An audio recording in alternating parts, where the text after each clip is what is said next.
Hechos tocantes al difunto Arthur Jermyn y su familia, por Howard Phillips Lovecraft. La vida es algo espantoso, y desde el trasfondo de lo que conocemos de ella asoman síntomas demoníacos que la vuelven a veces infinitamente más espantosa. La ciencia, ya asfixiante en sus tremendas revelaciones, será posiblemente la que devaste definitivamente nuestra especie humana, si es que somos una especie separadamente, porque su reserva de insospechados horrores jamás podrá ser abarcada por los cerebros mortales en caso de desatarse en el mundo. Si supiéramos qué somos, haríamos lo que hizo Arthur Jermyn, que empapó sus ropas de petróleo y se prendió fuego una noche. Nadie guardó sus restos carbonizados en una urna, ni le dedicó un monumento funerario, ya que aparecieron ciertos documentos y cierto objeto dentro de una caja que han hecho que los hombres prefieran olvidar. Algunos de los que lo conocían niegan incluso que haya existido jamás. Arthur Jermyn salió al páramo y se prendió fuego después de ver el objeto de la caja llegado de África. Fue este objeto, y no su extraño aspecto personal, lo que lo indujo a quitarse la vida. Son muchos los que no habrían soportado la existencia de haber tenido los extraños rasgos de Arthur Jermyn, pero él era poeta y hombre de ciencia, y nunca le interesó su aspecto físico. Llevaba el saber en la sangre. Su bisabuelo, el barón Robert Jermyn, había sido un antropólogo de renombre, y su tatarabuelo, Wade Jermyn, uno de los primeros exploradores de la región del Congo y autor de diversos estudios eruditos sobre sus tribus animales y supuestas ruinas. Efectivamente, Wade estuvo dotado de un celo intelectual casi rayano en la manía. Su extravagante teoría sobre una civilización congoleña blanca le granjeó sarcásticos ataques cuando apareció su libro Reflexiones sobre las diversas partes de África. En 1765 este intrépido explorador fue recluido en un manicomio de Huntingdon. Todos los Jermyn poseían un rasgo de locura, y la gente se alegraba de que no fueran muchos. La estirpe carecía de ramas, y Arthur fue el último vástago.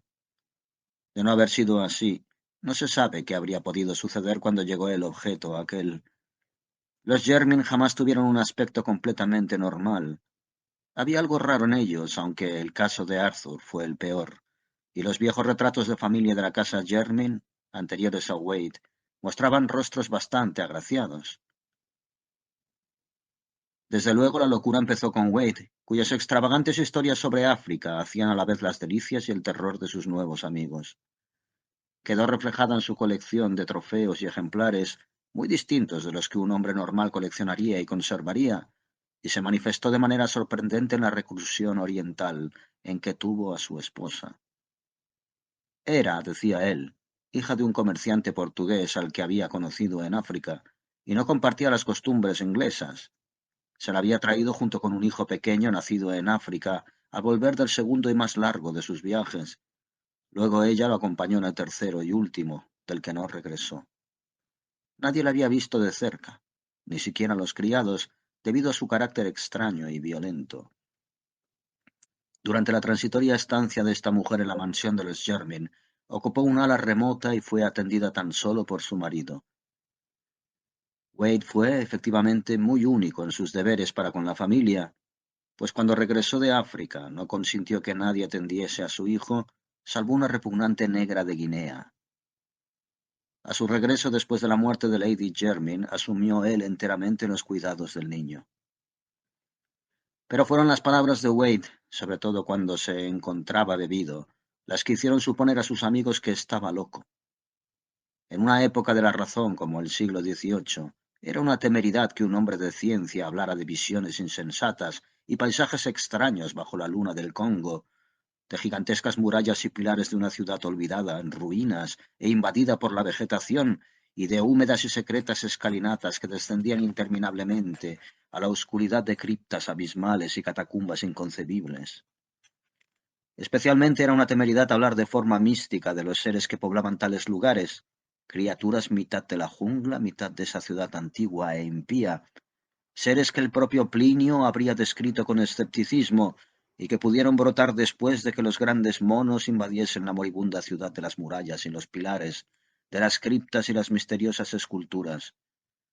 Sin embargo, después de su último viaje, Wade hablaba de esas cosas con estremecido y misterioso entusiasmo, casi siempre después de su tercer vaso en el Knight's Head, alardeando de lo que había descubierto en la selva y de que había vivido entre ciertas ruinas terribles que él solo conocía. Y al final hablaba en tales términos de los seres que allí vivían, que lo internaron en el manicomio.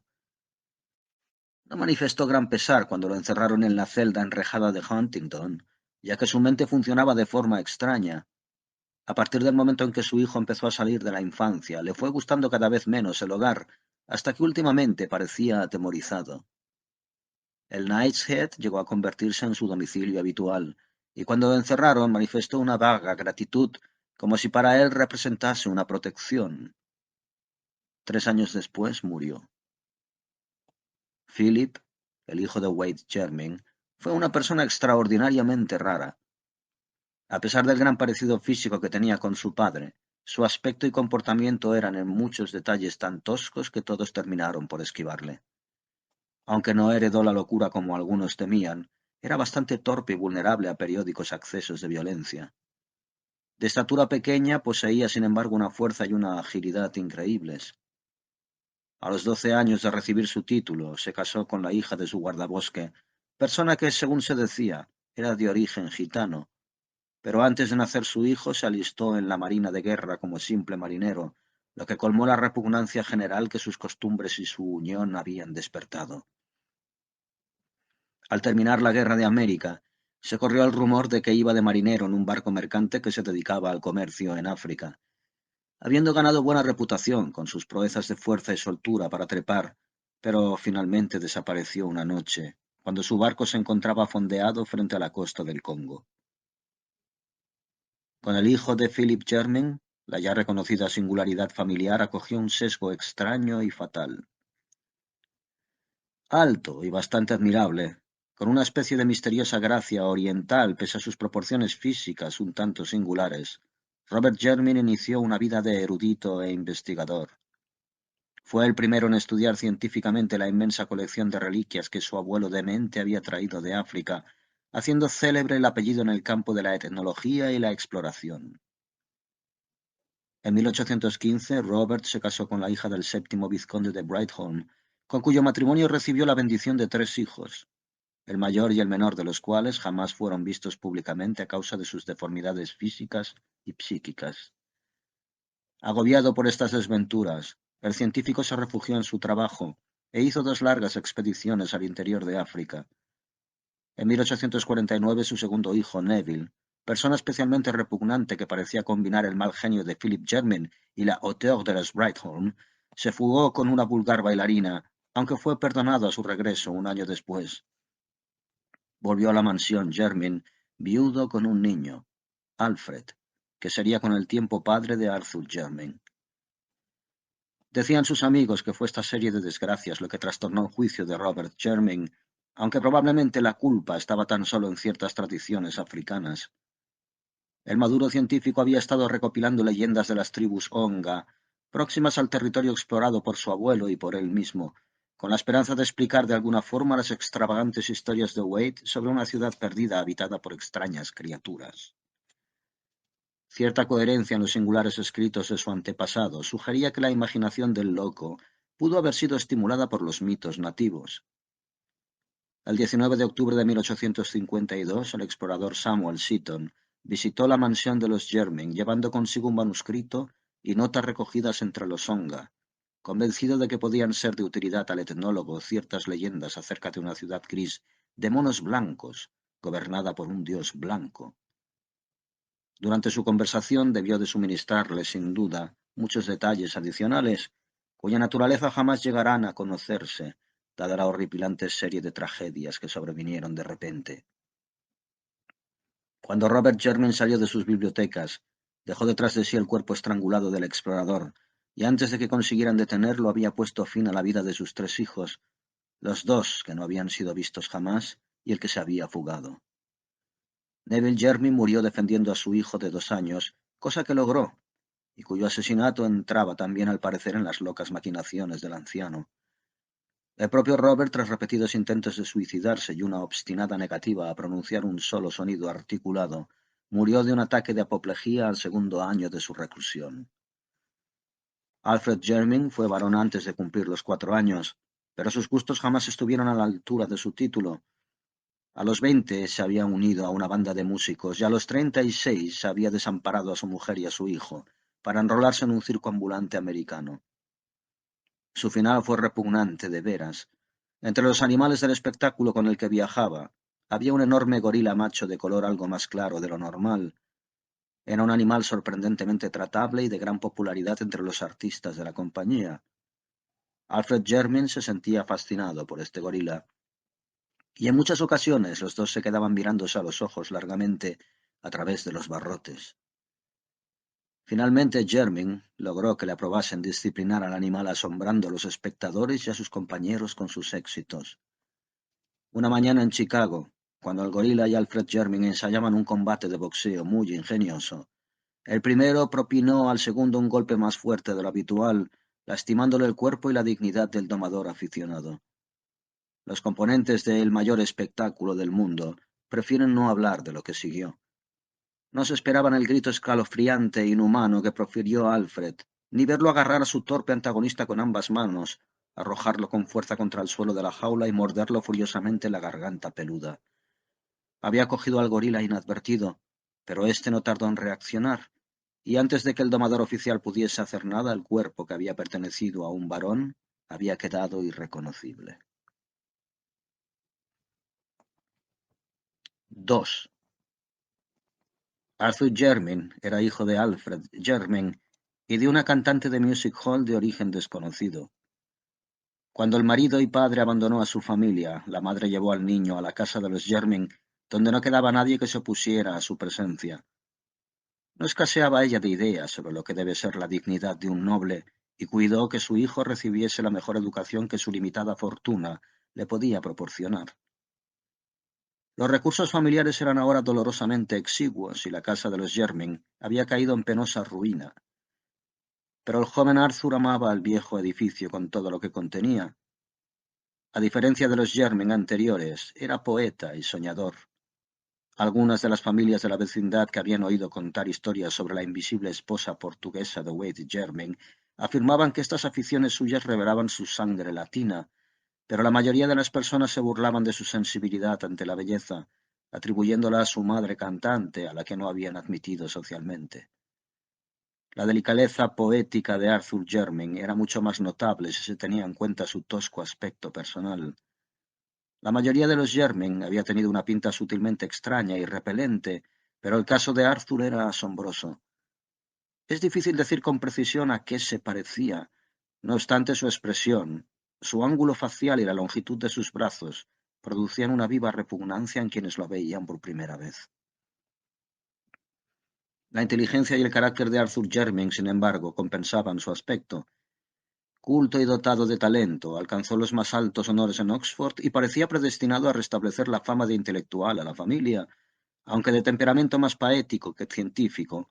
Planeaba continuar la obra de sus antepasados en arqueología y etnología africanas, utilizando la prodigiosa aunque extraña colección de Wade. Llevado de su mentalidad imaginativa, pensaba a menudo en la civilización prehistórica en la que el explorador loco había creído absolutamente, e hilaba relato tras relato en torno a la silenciosa ciudad de la selva aludida en las últimas y más extravagantes anotaciones. Pues las brumosas palabras sobre una atroz y desconocida raza de híbridos de la selva le producían un extraño sentimiento, mezcla de terror y atracción, al especular sobre el posible fundamento de semejantes fantasías.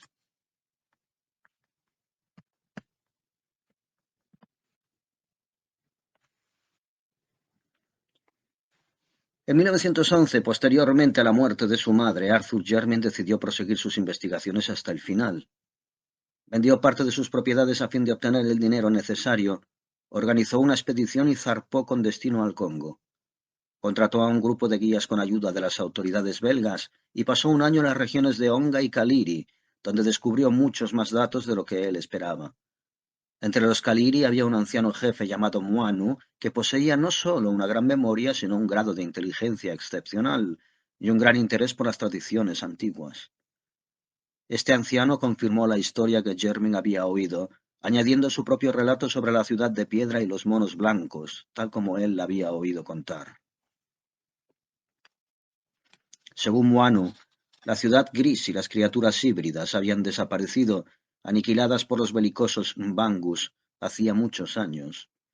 Esta tribu, después de destruir la mayor parte de los edificios y matar a todos los seres vivientes, se había llevado a la diosa disecada que había sido el objeto de la incursión, la diosa mono blanca a la que adoraban los extraños seres y cuyo cuerpo atribuían las tradiciones del Congo a la que había reinado como princesa entre ellos.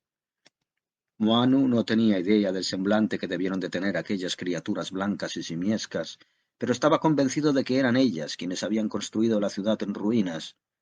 Jermin no pudo formarse una opinión clara.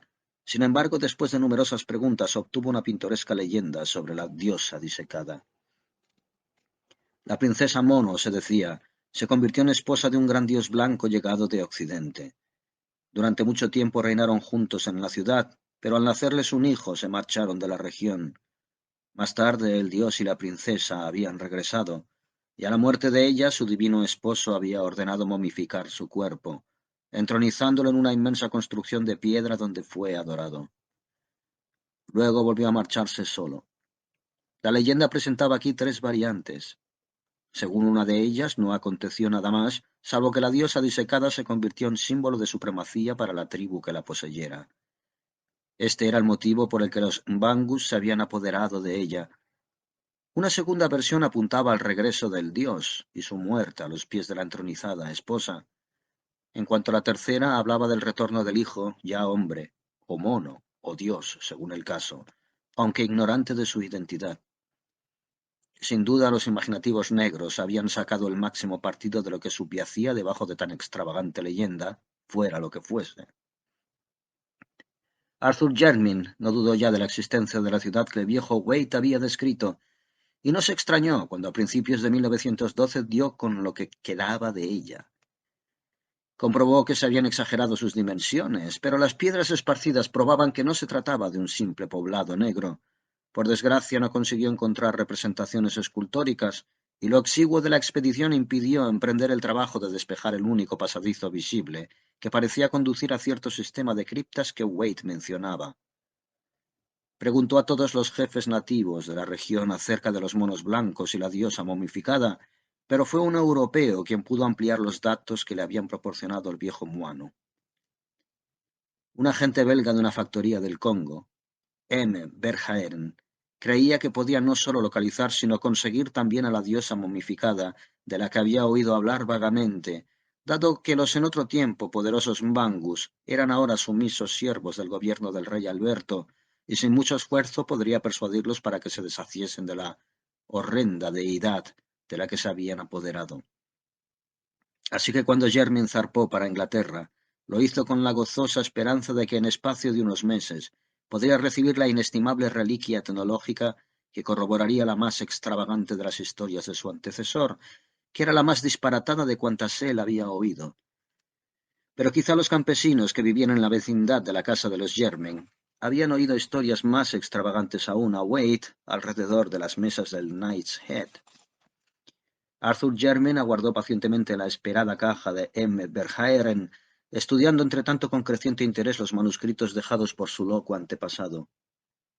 Empezaba a sentirse cada vez más identificado con Waite y buscaba rastros de su vida personal en Inglaterra, así como de sus hazañas africanas.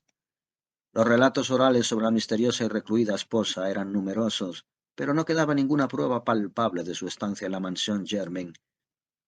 Jermyn se preguntaba qué circunstancias pudieron propiciar o permitir semejante desaparición, y supuso que la principal debió de ser la enajenación mental del marido.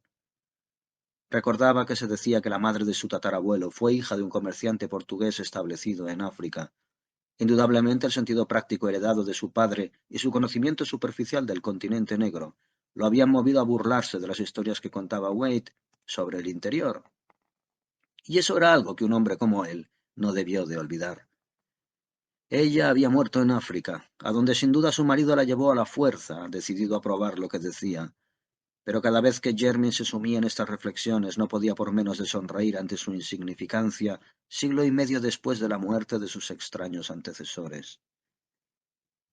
En junio de 1913 le llegó una carta de M. Verhaeren en la que le notificaba que había encontrado la diosa disecada. Se trataba, decía el belga, de un objeto de lo más extraordinario, un objeto imposible de clasificar para un profano. Solo un científico podía determinar si se trataba de un simio o de un ser humano, y aun así su clasificación sería muy difícil dado su estado de deterioro.